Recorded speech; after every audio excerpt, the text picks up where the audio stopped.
Now, last week, President Trump reached across the aisle to do a deal with the Democrats to keep the government open and to fund Hurricane Harvey relief. It's actually a pretty decent deal. I gave him a lot of credit because, hey, it looks like that's what you're supposed to do.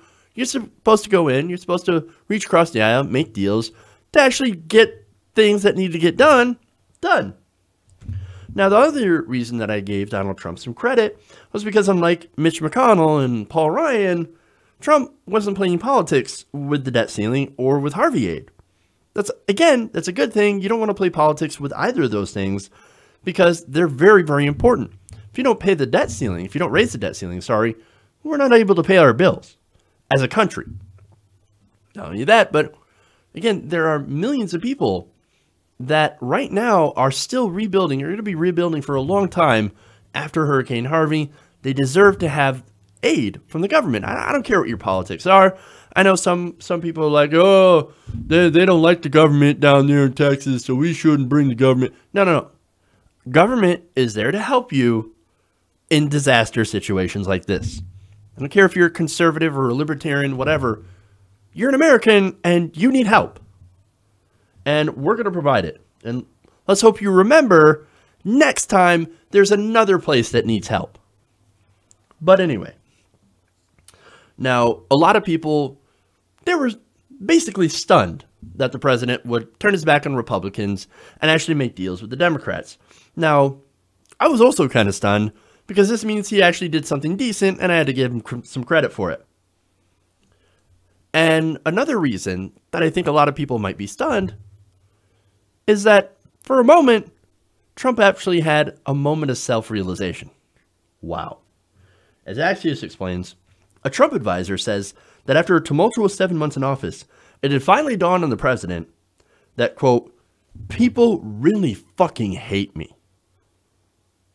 Oh, I love it.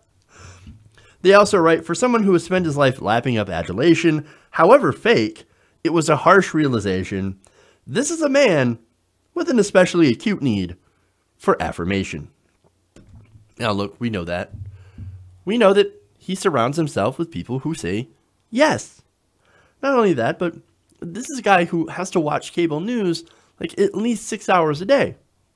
And for the people that praise him, he absolutely loves it. He goes on there looking for people to kiss his ass.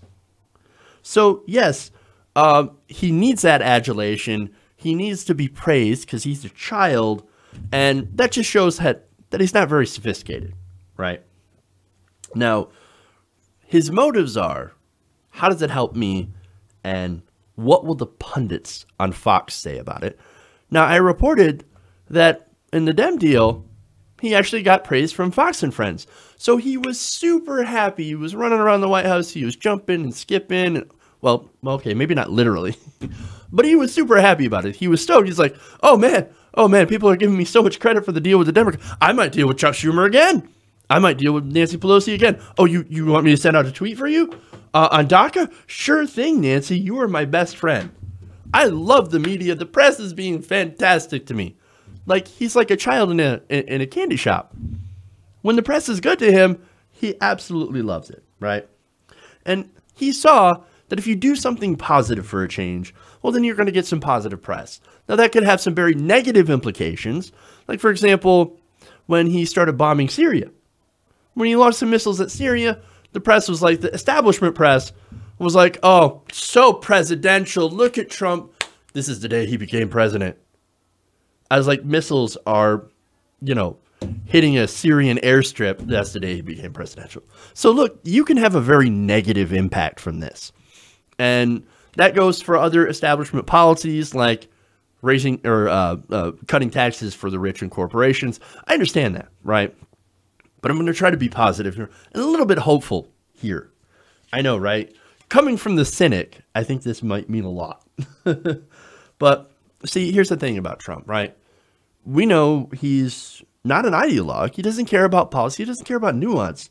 He gets bored when you talk about actual policy, when you get deep into the nuances of how government works. He's not interested. What he is interested in, he's interested about ratings and positive press. And in fact, Axios notes that if you learned anything from the Schumer deal, it would be, hey, stop doing things people hate. I know, right? Now, to again illustrate how insular and unintelligent this president is, it took him 7 months of tanking poll numbers and massive demonstrations to figure out that, hey, it looks like people despise him. Not very smart. But look, that also could be the fault of people around him. Up until lately, he had 2 people bring him folders of positive press. And it would be from sources like Breitbart. Now that Steve Bannon is gone, what is it? John Kelly, his new White House chief of staff, replacing Reince Priebus, well, he cut down on him being delivered essentially propaganda from Breitbart and Daily Caller. In fact, he was like, hey, where's my Breitbart and Daily Caller? That's always like Steve Bannon always delivered some these articles to me. Where are they? Where are they? Well, that stuff was propaganda. And to John Kelly's credit, he cut that shit down. Okay? They're not dealing with this anymore. He's not getting that propaganda. So now he's paying more attention to the regular press. And that's, I think, part of the bubble that they kept him with, right? Now, to that point, the people that were bringing that stuff to influence him, people like Priebus and, as I said, Steve Bannon, they knew that the president's an idiot. We can use him. We can manipulate him. It kind of reminds me of Dick Cheney with George W. Bush. George W. Bush, not a very smart guy. Easily manipulated, easily fooled, just like Dick Cheney. But as dumb as the president is, he's a little different than George W. Bush in the fact that he's a narcissist that requires positive news coverage. He feeds off of it, and that sustains him. Now that could be a little bit of a blessing in disguise, albeit, like I said, a very small one. In fact, according to Trump's friends and aides, the deal-making could stick. All thanks to this positive reception, he could be like, hey, you know what? I think I will make more deals with Chuck Schumer. I think I will make more deals with the Democrats, Nancy Pelosi, and fuck the idealists in my party, the ideologues. Okay? Now, this could also give him out to salvage his terrible reputation, even though I think that's a long shot. Now, how could that happen? Well, I mean, he could blame the establishment. Mitch McConnell, Paul Ryan. And look, he already hates Mitch McConnell and Paul Ryan. It would be pretty easy to say that, oh man, Paul Ryan, Mitch McConnell, well, they kind of duped me a little bit. They kept telling me, they convinced me that repealing the AHCA, or Obamacare and trying to push the AHCA was popular with the American people. And, you know, they were lying to me the whole time. It looks like the Republican establishment tried to pull one over on old Trump. But you know what? I broke through. Now I'm a populist. Now I'm working for you. Now I'm going to do some deals with the Democrats. Maybe. I don't know. Mike Allen writes for Axios, if Trump can then strike a few deals after that, he can reshape history and make the party, not himself, the culprit. Now that, of course, would be classic Donald Trump, blaming other people for his failures. But hey, whatever. And look, there's a lot of reasons to believe that this is a course that he could be heading towards. A senior administration official said of Trump's deals with Chuck and Nancy, quote, he just wanted to do something popular. He's reveling in the coverage, including lavish praise from Morning Joe. Not only that, but as we know, Trump hates complex topics and gravitates towards things he can build. Now, that might explain why he's so adamant at the wall. I mean, he loves infrastructure projects, right?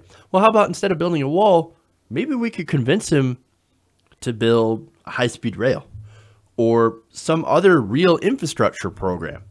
Not the one that would hand out our infrastructure over to private corporations, like the GOP plan. That's probably would be super unpopular, especially if toll roads start popping up everywhere, which would be the plan. No, that wouldn't be. That plan wouldn't be popular, but a real infrastructure plan would be, like one championed by Bernie Sanders. Not only that, but he told Republican senators the House health care bill was one mean son of a bitch. He said he wanted the Senate version to be much more generous, with no worry to the cost. That, of course, did not happen. Now, look at it this way. And think about it. This guy literally believes everything he watches on Fox News. So maybe he actually does think Obamacare is failing. Now, it's not. But Obamacare, the ACA, needs to be fixed, right? And actually expanded. And personally, I believe that it should be transformed into a single-payer system so that it actually helps everyone. Well, if Trump wants to be popular, pushing for a policy that's favored by 60% of the American people, including a majority of Republicans, oh, that's the way to go. That's the way to get popular. So, well, who knows? If only he had access to that kind of information. Maybe he should stop watching cable news and start watching this show. Just say it might be good for him. Now, according to a friend of his, he's actually also tired of dealing with the Republicans who are extremely unpopular. Now, especially Mitch McConnell. And we know he's fed up with Mitch McConnell. McConnell, do you know he has an 18% approval rating in his own state? And he's actually the least popular congressman in the country. Bernie Sanders happens to be the most popular politician in the country. I'm not saying anything. It's to say, hey, Trump, start paying attention to what Bernie Sanders is saying. Now, not only that, but according to his friend, Trump thinks McConnell is, quote, past his prime, no longer capable of leading, and considers him low energy. While also saying he has a much more natural rapport with Chuck Schumer. Now, look, I realize that a lot of this might be some wishful thinking on my part. Trump has been and will probably continue to be a horrible president. He's still very unqualified for his position and might not be in that position for much longer, assuming the Mueller investigation actually finds something that's enough to get him in trouble. Nonetheless, there is a slightly there's a tiny little sliver of a silver lining inside of this poop-nado of a presidency, where he might be manipulated into doing something at the very least somewhat positive. And we saw that with the TPP, right? And then, as a result of doing that, would actually be given something that he craves the most, and that's praise. Interesting. Now, he could also end up doing the establishment's bidding, which would end up with deregulation, massive deregulation, tax cuts for the rich, and corporate goodies. Now, those things, they're likely going to happen anyway, whether or not Trump turns on Republicans. So, but at least maybe now with Steve Bannon out of the White House, Sebastian Gorka, and all the other crazies, we might be spared some of the worst of a Trump presidency and end up with the establishment again, which could, by the way, pave the way for a progressive win in 2020. Who knows? We could hope. Now, one more possible good thing about this is maybe the complete destruction of the Republican Party, the Republican brand. Either Trump takes down the Republicans with more awful policies, or he casts them aside in favor of deal-making with the Democrats. In both situations, the clear loser here is the Republican establishment. As one person very close to the Republican leadership told Axios, quote, he accepted a shakedown when he was holding all the cards. This is quite literally a guy who watches ER trying to perform a surgery. Ouch. The level of Republican tears here, I think, cannot be overstated. They literally got everything that they wanted, full control of the government, and yet, in the end, they still can't win. I just have to ask, ain't karma a bitch? Hey everybody, thanks for watching this video. If you want to see more like this, please hit the subscribe button below. And if you want to support truly independent progressive media, please consider becoming a patron at patreon.com/TYTNation.